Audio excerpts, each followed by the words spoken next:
Welcome to A1 TV Telugu news. Banakacherla ప్రాజెక్టుపై కేంద్రం పెట్టిన అడ్డంకి తాత్కాలికమేనని సీఎం రేవంత్ రెడ్డి స్పష్టం చేశారు.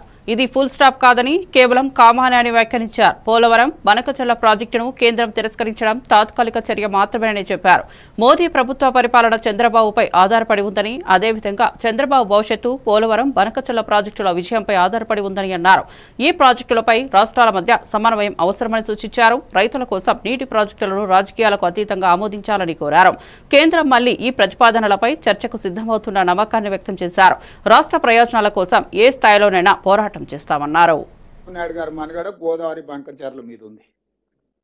ఇవన్నీ నదుల అనుసంధానం లాగా రివర్ ఇంటర్లింకేజ్ లాగా ఇదంతా పొలిటికల్ ఇంటర్లింకేజ్ ఉన్నది. అందుకోసమని ఇది మన తెలంగాణలో కడుతున్న ప్రాజెక్టులు కానీ తెలంగాణకు కేటాయించిన నీళ్లను పక్కాగా లెక్కలు రాసి మన కేటాయింపులు జరిగినప్పుడే ఈ సమస్యకు పరిష్కారము. ఇది ఒక రోజు, ఒక నెల, ఒక సంవత్సరంలోనూ తేలే వివాదం కాదు. అందుకే ఈ హాల్లో ఉన్న ప్రతి ప్రజాప్రతినిధి దీన్ని నేర్చుకోవాలి.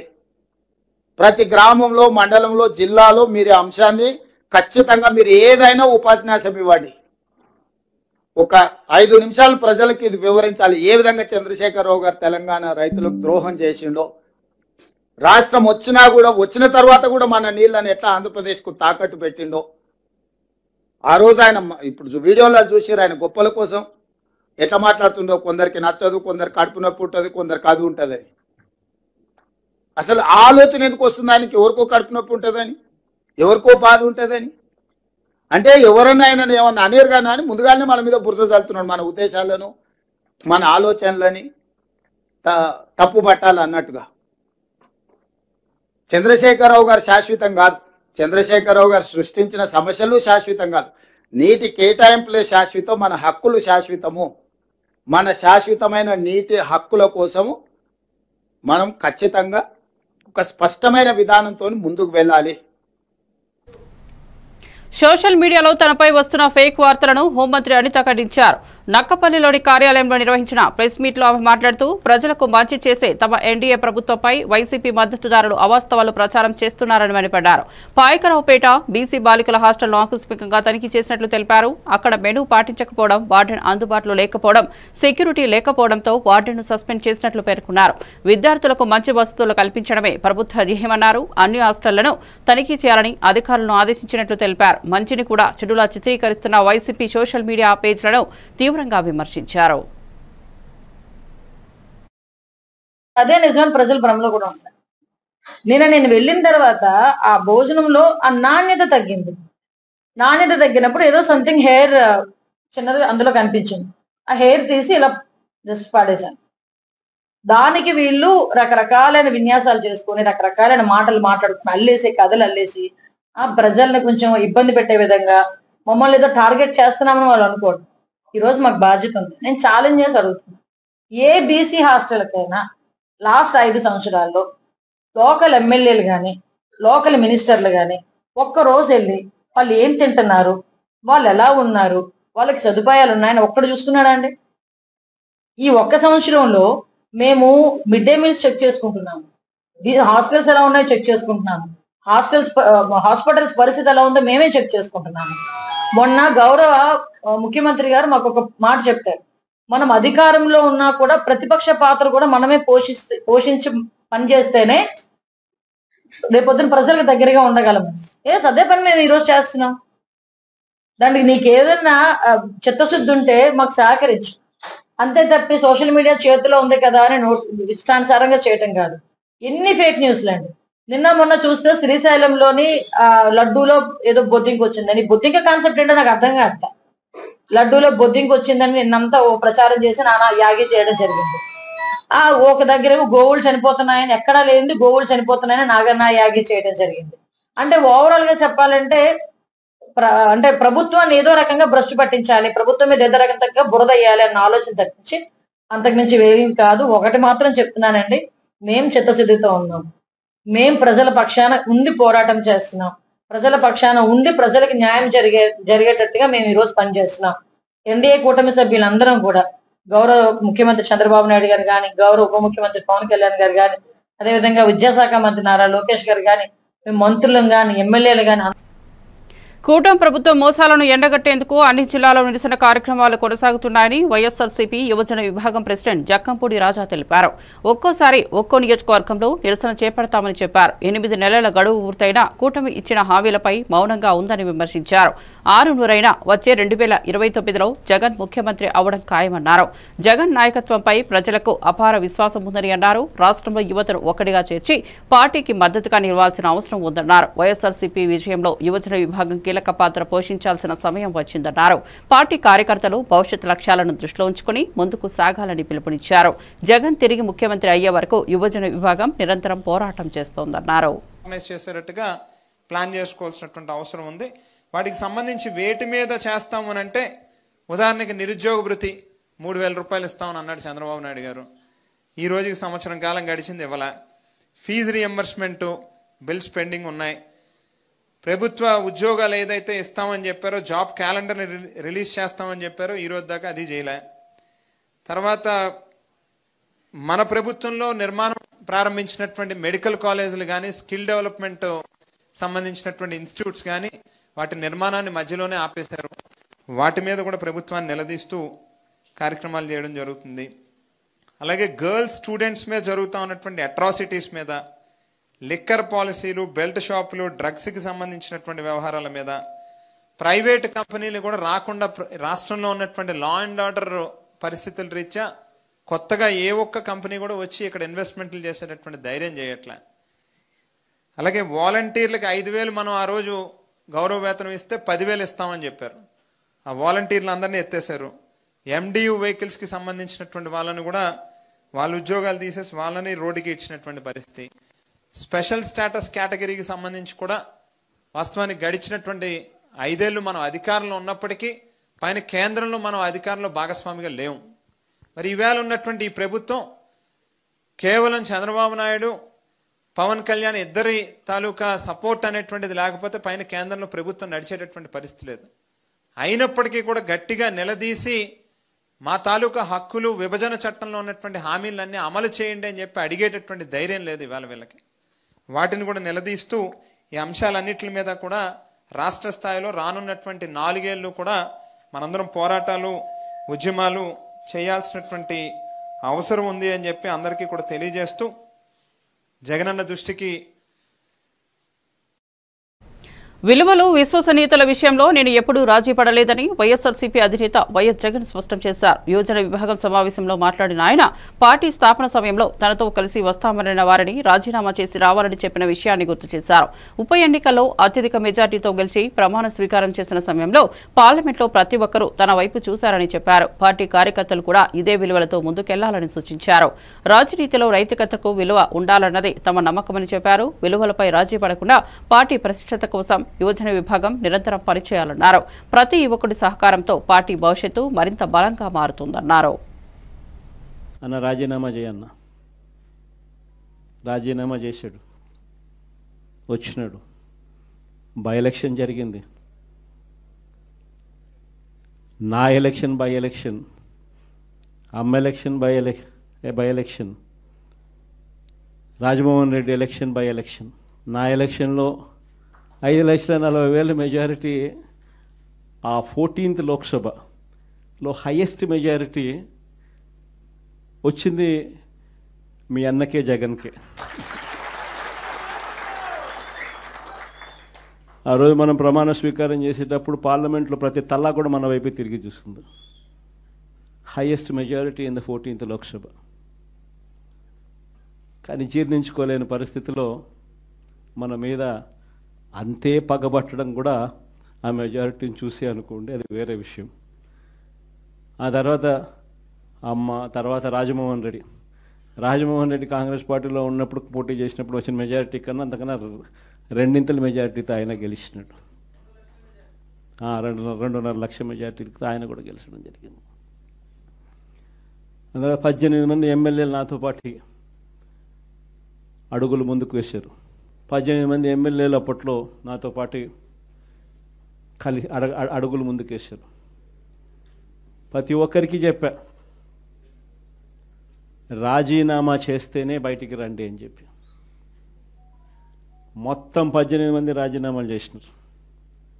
మొత్తం 18 మంది రాజీనామాలు చేసినారు. కేంద్రంతో వ్యతిరేకంగా పోరాటం. ఎమ్మెల్యేలు కాంగ్రెస్ పార్టీ వీడి నాతో పాటు రావాలన్నారు. అందరినీ పదవులు రాజీనామా చేయమన్నా. రాజమోహన్ రెడ్డి ఎంపీ నాతో పాటే వస్తానన్నాడు. ఆంధ్రప్రదేశ్ ముఖ్యమంత్రి చంద్రబాబు నాయుడు తన కాన్వాయ్ ప్రయాణంలో సాధారణ పౌరుడిని స్వయంగా ఆపి మాట్లాడారు. చర్మకారుడిగా జీవనాన్ని సాగిస్తున్న పోషిబాబుతో సీఎం ముఖాముఖి సంభాషణ జరిపారు. పోషిబాబుతో ఆయన జీవన పరిస్థితిలో ఎదురవుతున్న సమస్యలను అడిగి తెలుసుకున్నారు. ప్రభుత్వ పథకాల వల్ల లాభపడుతున్నారా అని వివరంగా విచారించారు. పోషిబాబు ఎదుర్కొంటున్న కష్టాలను వినిన సీఎం వెంటనే ఉన్నతాధికారులను స్పందించాలంటూ ఆదేశించారు. సామాన్యుల జీవితాల్లో మార్పు తీసుకురావడమే తన ప్రభుత్వ ధ్యేయమని చంద్రబాబు స్పష్టం చేశారు. సామాజిక సమానత్వానికి ఇది చక్కటి ఉదాహరణగా నిలిచింది. ముఖ్యమంత్రిగా చంద్రబాబు నాయుడు సాధారణ ప్రజలతో కలవడం, వారి సమస్యలు తెలుసుకోవడం ప్రజల్లో విశ్వాసాన్ని పెంచుతోంది.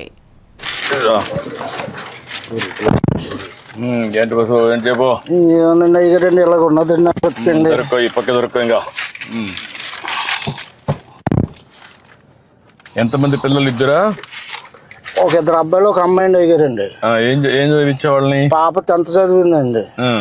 అబ్బాయి ఇంటర్ చదివాడండి, 22 సంవత్సరాలు. పాపకేమో 25 సంవత్సరాలు అండి.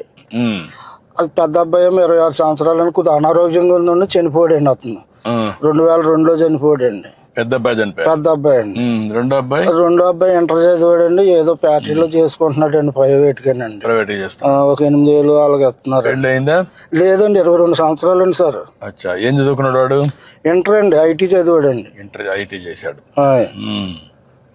ఇప్పుడు నువ్వు, మీ భార్య, కొడుకు అండి. కూతురు బయట ఉందా? బయట అండి, ఇక్కడేనండి. మా మేనల్డ్కే చేశానండి. మీ మేనల్డ్కి ఏదో దేవుడి ఇచ్చిన మీ పక్కన కూకుంటాకి నేను ఎంత పుణ్యం చేసుకుంటే మీ దగ్గర కూకున్నానండి. లేదు కానీ నేను కూడా నీ విషయాలు తెలుసుకుందామని వచ్చా.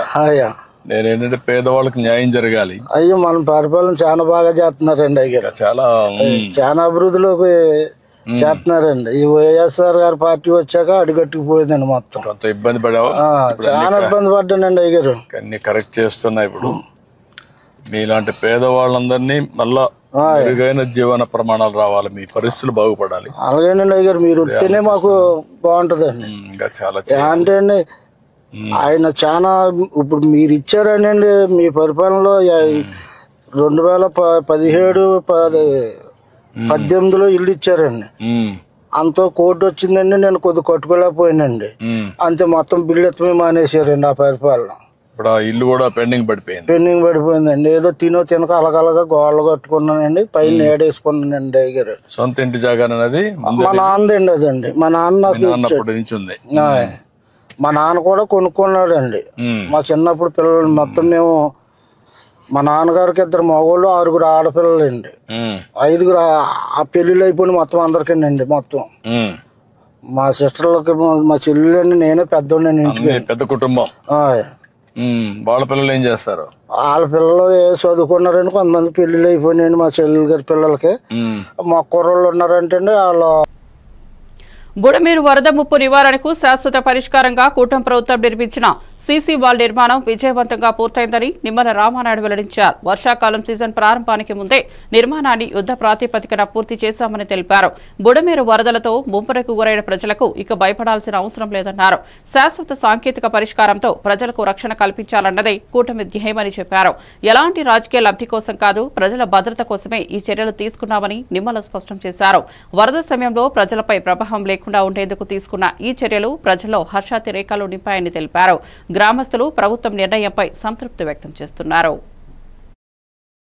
ప్రాతిపదికన ఆ 3 గంటలను కూడా నిలవ కాళ్ళ మీద ఇటు అధికారులు కానీ ఏజెన్సీలు కానీ శ్రమించి ఆ రోజు తాత్కాలికంగా మనం ఆ రోజు ఈ గండ్లను మనం పోడ్చగలిగితే, మొన్న గండ్లు పడడమే కాదు, గతంలో ఈ బుడమేరుకి ఎప్పుడు గండ్లు పడినా ఇదే ప్రాంతంలో పడుతూ ఉన్నాయి. ఎందుకంటే ఛానల్లో వచ్చేటువంటి ఫ్లడ్ వాటర్తో పాటు దీనికి ఆపోజిట్లో ఏదైతే పులివాగుకి సంబంధించి ఆ వాటర్ అంతా కూడా డైరెక్ట్గా ఈ బండని టచ్ చేయడం, అదేవిధంగా ఇక్కడ సైఫన్ ఒకటి ఉండడం, ఇక్కడే గండ్లు పడుతున్నాయని చెప్పడం ద్వారా అదేవిధంగా ఈ కెనాల్కి పట్టిసీమ వాటర్ను కూడా రేపు ఫ్యూచర్లో తీసుకురావాలి కాబట్టి ఆ సీపేజీలు కూడా లేకుండా చూసుకోవాల్సిన బాధ్యత ఉంది కాబట్టి ఈరోజు మొన్న గండ్లు పడినటువంటి 3 గంటలను కలిపి ఈవేళ 365 మీటర్ల సీసీ వాల్ని శాశ్వత ప్రాతిపదికన యుద్ధ ప్రాతిపదికన ఈ సీజన్ ప్రారంభమయ్యే లోపుగానే ఆర్థికంగా మాకు మొన్న ఏదైతే ఏప్రిల్ నెలలోనే అప్రూవల్ అయినప్పటికీ కూడా మే నెలలోనే టెండర్లు పిలిచి వర్క్ ఆర్డర్ ఇచ్చి ఇమ్మీడియట్లీ ఈ సీజన్లో మేము ఈ సీసీ వాళ్ళు పూర్తి చేయగలిగాము. అంతేకాకుండా ఈ ఫ్లడ్ భవిష్యత్తులో వస్తాయి అంటే శాశ్వత ప్రాతిపదికన చేయాలనంటే దగ్గర 7-8 వేల కోట్ల రూపాయలు నిధులు అవసరమవుతాయి. అదేవిధంగా టైం టేకింగ్ కూడా ఒక 3-4 ఇయర్స్ తీసుకుంటుంది కాబట్టి ఈ లోపుగా మరి ఏదైతే ఈ యొక్క ఫ్లడ్ నుంచి కొంతమేరైనా సరే విజయవాడకి మరి ఎఫెక్ట్ లేకుండా ఉండాలనే ఉద్దేశంతో ఈ సీసీ వాళ్ళతో పాటుగా ఏదైతే 7 కిలోమీటర్స్ ఈ లెఫ్ట్ బెండ్ ఏదైతే ఉందో దాన్ని మళ్ళీ మరి ఇంకొక 1/2 మీటర్ హైట్ చేసి గ్రావెల్ పాత్ తోటి ఆ బండని స్ట్రెంగ్తన్ చేస్తూ ఉన్నాం. అదేవిధంగా ఏదైతే వెలగలేరు రెగ్యులేటర్కి సంబంధించి లాస్ట్ టైం ఫ్లడ్ వచ్చినప్పుడు గేట్లు కూడా ఓపెన్ కాల, ఎందుకంటే గత 5 సంవత్సరాల్లో కనీసం గ్రీజ్ పెట్టి కూడా మెయింటెనెన్స్ లేదు. ఆ గేట్లను అప్పుడు ఏదైతే తెలంగాణలో నెలకొన్న ప్రమాదకర పరిస్థితులకు గత 10 ఏళ్ల బీఆర్ఎస్ ప్రభుత్వ నిర్లక్ష్యమే కారణమని నీటిపారుదల మంత్రి ఎన్ ఉత్తమ్ కుమార్ రెడ్డి తీవ్రంగా విమర్శించారు. పాలనలో అసమర్థత, ప్రాజెక్టుల నిర్వహణలో అనవసర అవినీతి, పారదర్శకత లోపించడమే ఈ పరిస్థితికి దారితీసిందన్నారు. బీఆర్ఎస్ ప్రభుత్వం ప్రజల జీవన ప్రమాణాలను పట్టించుకోకుండా పీఆర్ స్టంట్ల మీద దృష్టి పెట్టిందని ఆగ్రహం వ్యక్తం చేశారు. నీటి వనరులు, పౌర సరఫరాల వ్యవస్థ పూర్తిగా చెదిరిపోయేలా చేసిన బాధ్యత బీఆర్ఎస్ పైనే ఉందన్నారు. కొత్తగా ఏర్పడిన కాంగ్రెస్ ప్రభుత్వం బాధ్యతాయుతంగా వ్యవహరిస్తోందని, సమస్యల పరిష్కారానికి తక్షణ చర్యలు తీసుకుంటామని స్పష్టం చేశారు. ప్రజలకు నాణ్యమైన పాలన అందించేందుకు అన్ని శాఖలతో సమన్వయం చేస్తామని తెలిపారు. గాని నెట్టంపాడు గాని, కోయిల్ సాగర్ గాని, భీమా గాని, ఎస్ఎల్బిసి గాని, డిండి గాని ఏ ప్రాజెక్టులు పూర్తి చేయలేదు. అదే విధంగా గోదావరిపై కూడా మరి సీతారామ సాగర్ ప్రాజెక్టు గాని, సమ్మక్క సారక్క గాని, ఎప్పుడో మొదలుపెట్టే దేవాదుల గాని, తుబడియట్టి గాని ఏ ప్రాజెక్టులు కూడా పూర్తి స్థాయిలో పూర్తి చేయలేదు. అయితే ఇప్పుడు ఏమైతుంది, అసలు మనం అధికారంలో వచ్చిన తర్వాత సీతారాం సాగర్ కి వాళ్ళు 10,000 కోట్లు ఖర్చు పెట్టినరు, ఒక్క నీటి కేటాయింపు లేదు. మన ప్రభుత్వం వచ్చిన తర్వాత కేంద్ర ప్రభుత్వంలో అన్ని శాఖల్లో సమర్థవంతంగా ఇంప్లిమెంట్ చేసి 67 టీఎంసీలు మరి హైడ్రాలజికల్ క్లియరెన్స్ తెప్పించుకుంది మన ప్రభుత్వం. ఇప్పుడు వాళ్ళు పోలవరం బంకచర్ల ఫ్లడ్ వాటర్స్ మీద కలిస్తే రేపటి రోజు తెలంగాణకి గోదావరి నదీ జలాలపై మన హక్కులు కోల్పోతామనే మన ప్రధాన కన్సర్న్, ఆందోళన. అందుకోసం what are the concerns of Telangana మన ఆందోళన చెంది దివ్యాంగుల సంక్షేమానికి కూటమి ప్రభుత్వం కట్టుబడిందని ముఖ్యమంత్రి చంద్రబాబు నాయుడు తెలిపారు. తాము గతంలో అధికారంలో ఉన్నప్పుడు 500 పెన్షన్ను 3,000కు పెంచిన చరిత్ర తమదేనని గుర్తు చేశారు. గత ప్రభుత్వం దానిపై రూపాయి కూడా పెంచలేదని మండిపడ్డారు. మళ్లీ తమ ప్రభుత్వం వచ్చిన వెంటనే దానిని 6,000కు పెంచినట్లు తెలిపారు. ఇది 2 రెట్లు పెంపుగా నిలిచిందన్నారు. దివ్యాంగుల ఆత్మగౌరవం కోసం ఈ పెంపు చేశామని స్పష్టం చేశారు. సంక్షేమం కోసం నిధులు ఖర్చు చేయడంలో తమ ప్రభుత్వానికి వెనుకంజలేదన్నారు. ప్రతి దివ్యాంగుడికి భరోసా కల్పించేలా మరింత కార్యక్రమాలు చేపట్టనున్నట్లు వెల్లడించారు. ఈ పెన్షన్ పెంపుతో లక్షలాది మంది దివ్యాంగులకు ఊరట లభించిందని తెలిపారు. మీకు తెలియజేస్తున్నా, 3 నెలల్లో తీసుకున్న వాళ్ళైతే 9,633 మంది ఎలిజిబుల్ ఉన్నారు. ఇది ఒక 12 కోట్లు. ఈ 2 చూస్తే నెలకు ప్రతి ఒక్క నెలలో అదనంగా 110 కోట్ల రూపాయలైనా ఈ పేదవాళ్లకు న్యాయం జరగాలనే ఉద్దేశంతోనే ఈ కార్యక్రమానికి కూడా శ్రీకారం చుట్టాం. ఇప్పుడే నేను చెప్పాను, ఈ జిల్లాలో 103 కోట్ల రూపాయలు ఖర్చు పెడుతున్నాం. ఈ మండలం 3,30,00,000 ఖర్చు పెడుతున్నాం. ఈ గ్రామం 33,12,000 రూపాయలు ఈ గ్రామానికి ఖర్చు పెడుతున్నాం. 783 మందికి పింఛన్లు ఇస్తున్నాం. నేను ఒకటే హామీ ఇస్తున్నాం, నేను ఈరోజు కష్టపడేది పేదవాళ్ల కోసం కష్టపడుతున్నాను. మీ జీవితాల్లో వెలుగు చూడాలని నా ఆలోచన. ఓసారి కొన్ని కుటుంబాలని భగవంతుడు సరిగా చూడడు. కొంతమంది దివ్యాంగులైపోతారు, కళ్ళు కనపడవు, నడవలేరు, ఇలాంటి సమస్యలుంటాయి. అందుకే మీరు ఒక్కసారి చూస్తే రాష్ట్ర వ్యాప్తంగా పండుగ వాతావరణంలో సుపరిపాలనకు తొలి అడుగు కార్యక్రమం కొనసాగుతున్నట్లు తెలుగుదేశం పార్టీ కేంద్ర కార్యాలయ కార్యదర్శి మాజీ ఎమ్మెల్సీ పర్సూరి అశోక్ బాబు తెలిపారు. ఈ కార్యక్రమానికి ప్రజలు అద్భుతంగా స్పందిస్తున్నారని చెప్పారు. రాష్ట్రంలో తిరిగి మంచి పాలనకు ఇది శుభ సంకేతమన్నారు. ప్రజల బాధలు తెలుసుకుని వెంటనే పరిష్కరించేందుకు ప్రభుత్వం ప్రతిష్టాత్మకంగా చేపట్టిన ఈ కార్యక్రమం విశేష ప్రజాదరణ పొందుతోందన్నారు. గ్రామం నుంచి శాసనసభ వరకు మంచి పాలనలో ఇది మార్గసూచికగా నిలుస్తోందన్నారు. పంచాయతీ స్థాయి నుంచి సమస్యలు గుర్తించి అధికారులు వెంటనే స్పందిస్తున్నారని వివరించారు. ప్రభుత్వంపై ప్రజల్లో నమ్మకం పెరుగుతుందని పేర్కొన్నారు. పర్చూరి అశోక్ బాబు మీడియా సమావేశంలో మాట్లాడుతూ ప్రతి ప్రాంతంలో ఈ కార్యక్రమం విజయవంతమైతే రాష్ట్ర అభివృద్ధికి దారి తీయనుందన్నారు. ఆ ఖర్చును ముందుగానే ఆయిల్ కంపెనీలకు ఇచ్చేసి ఆ సిలిండర్లు ఇమ్మని చెప్పిన ఘనత తెలుగుదేశం పార్టీకి వస్తుంది. అలాగే మహిళలకు ఉచిత బస్సు ఆగస్టు 15 నుంచి మహిళలందరికీ ఉచిత బస్సు మేము ఇస్తామని చెప్పి ప్రభుత్వం ఇప్పటికే నిర్ణయించడం జరిగింది. ఎందుకంటే బస్సులు మహిళలందరూ కనుక ప్రయాణించే పరిస్థితి వస్తే బస్సులు చాలకపోతే మళ్ళీ అది ప్రభుత్వానికి చెడ్డ పేరు అవుతుంది. కాబట్టి మేము బస్సులు కూడా ఈలోపు సమకూర్చుకుని ఆగస్టు 15కి మహిళలందరికి కూడా మరి ఉచిత బస్సు ప్రయాణం ఏదైతే ఆ సూపర్ 6లో ఉందో దాన్ని అమలు చేయడానికి ప్రభుత్వం సిద్ధంగా ఉంది. అలాగే రైతుకు కూడా ఏదైతే 20,000 రూపాయలు ఇస్తామని చెప్పాము, కేంద్ర ప్రభుత్వం ఇచ్చే 6,000 కాకుండా 14,000 అదనంగా పెట్టి 20,000 రూపాయలు మరి రైతుకి ఇవ్వడం అనేది కేంద్రం ఎప్పుడు ఇస్తే ఆ రోజునే రాష్ట్ర వాటా కూడా కలిపి మరి రైతుకి ఇవ్వాలని చెప్పి ఇప్పటికే నిర్ణయం తీసుకోవడం జరిగింది. కాబట్టి సూపర్ 6లో ఉన్న ప్రధానమైన ఏదైతే మేము చెప్పాం మేనిఫెస్టోలో అవన్నీ కూడా ఒక్కొక్కటి. ఆంధ్రప్రదేశ్ బీజేపీ కొత్త రాష్ట్ర అధ్యక్షుడిగా పీవీఎన్ మాధవన్ బాధ్యతలు స్వీకరించారు. ఈ సందర్భంగా పార్టీ కార్యాలయంలో నిర్వహించిన కార్యక్రమంలో కార్యకర్తలు భారీగా హాజరయ్యారు. తన పదవిని గౌరవంగా భావిస్తున్నానని, బీజేపీని తిరుగులేని శక్తిగా తీర్చిదిద్దేందుకు కృషి చేస్తానని తెలిపారు. పార్టీ ప్రస్తుత బలాన్ని పెంచుతూ గ్రామ స్థాయిలోనూ కార్యకర్తల నెట్వర్క్ను విస్తరిస్తామన్నారు. బీజేపీ సిద్ధాంతాలను ప్రజల్లోకి తీసుకెళ్లేలా కార్యాచరణ రూపకల్పన చేస్తున్నట్లు వెల్లడించారు. కార్యకర్తలు గర్వపడే విధంగా పార్టీని బలోపేతం చేయడమే తన లక్ష్యమన్నారు. ప్రజల మద్దతుతో పార్టీని కొత్త శిఖరాలకు చేర్చే నమ్మకం ఉందని స్పష్టం చేశారు. కేంద్ర ప్రభుత్వ కార్యక్రమాలు రాష్ట్రంలో అమలు చేసేందుకు తాను పరితపిస్తున్నానని చెప్పారు. ఆయన ఇండస్ట్రియల్ ఎక్స్టెన్షన్ ఆఫీసర్ గా పనిచేస్తుండేవాడు. దానికి రాజీనామా చేసి పండిత్ దీన్ దయాళ్ ఉపాధ్యాయ గారు అలాగే గోపాల్ రావు ఠాకూర్ గారు ఆయనకి లేఖ రాయటం జరిగింది. పూర్తి సమయం పనిచేయాలని చెప్పి ఆ విధంగా రాజీనామా చేసి వస్తే నేను అడిగాను, అమ్మ నువ్వు ఇప్పుడే పెళ్ళయింది, కొత్తగా పెళ్ళయింది, ఉద్యోగాన్ని వదిలేస్తున్నారంటే నువ్వేం ఆపలేదా అని అడిగితే నాన్నగారు ఈ విషయం చెప్పారు. నేను మొదటి పుస్తే పార్టీ కట్టాను, తర్వాతే నీకు కట్టాను, కనుక నేను పార్టీ పని చేయడానికి అన్నిటినీ వదులుకొని సిద్ధంగా ఉన్నాను. 67లో పోటీ చేయాలి, నేను రావాలి అని చెప్పి ఆ విధంగా ఉన్న నేపథ్యం. ఆ విధంగా పార్టీ అతను వేరు కాకుండా పనిచేసిన నేపథ్యం. 1998లో మాకు ఒక లేఖ వచ్చింది. నాన్నగారు మిత్రుడు లక్ష్మీనారాయణ గారని కలకత్తాలో ఉంటాడు, ఆయన ఆ లేఖ రాయటం జరిగింది. నిరుద్యోగ యువతకు ఉపాధి కల్పించడమే కూటమి ప్రభుత్వ ప్రధాన లక్ష్యమని seed hub chairman Gudapati Deepak Reddy స్పష్టం చేశారు. మీడియా సమావేశంలో మాట్లాడిన ఆయన యువతకు నైపుణ్య శిక్షణతో పాటు ఉద్యోగ అవకాశాలు కల్పించేందుకు ప్రత్యేక ప్రణాళిక రూపొందించినట్లు తెలిపారు. ప్రతి జిల్లా స్థాయిలో స్కిల్ హబ్ కేంద్రాలు ఏర్పాటు చేయనున్నట్లు వెల్లడించారు. ప్రభుత్వం ప్రవేశపెట్టిన కార్యక్రమాల ద్వారా వేలాది మందికి ఉపాధి అవకాశాలు లభిస్తాయని వివరించారు. రాష్ట్రంలో మేధావుల కష్టం వృధా కాకుండా చూసేందుకు కృషి చేస్తున్నామని చెప్పారు. కేవలం ప్రభుత్వ ఉద్యోగాలపై ఆధారపడకుండా ప్రైవేట్ రంగంలోనూ అవకాశాలు పెంచేందుకు చర్యలు తీసుకుంటున్నామని చెప్పారు. యువత సొంతంగా ఉద్యోగాలు సృష్టించుకునే స్థాయికి చేరేలా నైపుణ్యాలు అందిస్తామన్నారు. 6100 నియామకాలు జరుగుతున్నాయని చెప్పి అది కూడా నేను గుర్తు చేస్తూ ఉన్నాను. ఇప్పుడు సీడాప్ అండ్ ఏపీఎస్ఎస్డిసి ద్వారా ఇప్పటి వరకు 82,736 ఉద్యోగాలు ఆల్రెడీ కల్పించడం జరిగింది. మా 2 సంస్థల కింద సీడాప్ అండ్ ఏపీఎస్ఎస్డిసి కింద 30,000 పైగా ఇప్పుడు స్టూడెంట్స్ ట్రైన్ అవుతూ ఉండరు. నెక్స్ట్ 2 నెలల్లో 3 నెలల్లో వాళ్ళకు కూడా ఉద్యోగాలు మేము కలిపిపోతూ ఉంటాం. ఇది కాకుండా యాప్కాస్ ద్వారా ఏపీఎస్డిపిఎస్ ద్వారా అండ్ ఐఎన్పిఆర్ డిపార్ట్మెంట్ ద్వారా రకరకాల గవర్నమెంట్ ఏజెన్సీస్ ద్వారా 2200 మందిని మేము ఆల్రెడీ తీసుకోవటం జరిగింది.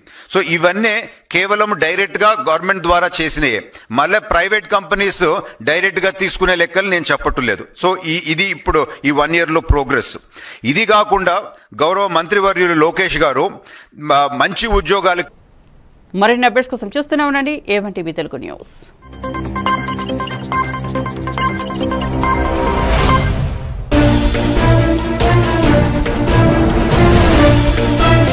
అంటే ఈరోజు